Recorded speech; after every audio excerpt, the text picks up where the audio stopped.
15 বছরে আওয়ামী লীগ দেশের গণতন্ত্রকে ধ্বংস করেছে বলে মন্তব্য করেছেন জামাতে নায়েবে আমির। ঝালকাঠি জেলা জামাত ইসলামের কর্মী সম্মেলনে কথা বলেন অধ্যাপক মুজিবুর রহমান।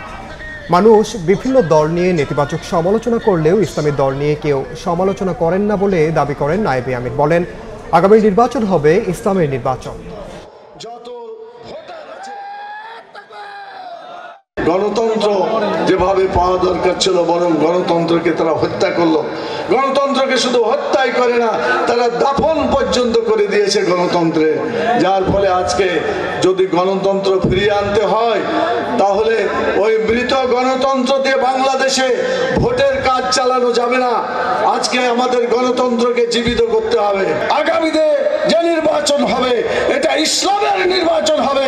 ইসলাম বিজয়ী হবে, বাংলাদেশ হবে ইসলামী বাংলাদেশে পরিণত হবে ইনশাআল্লাহ।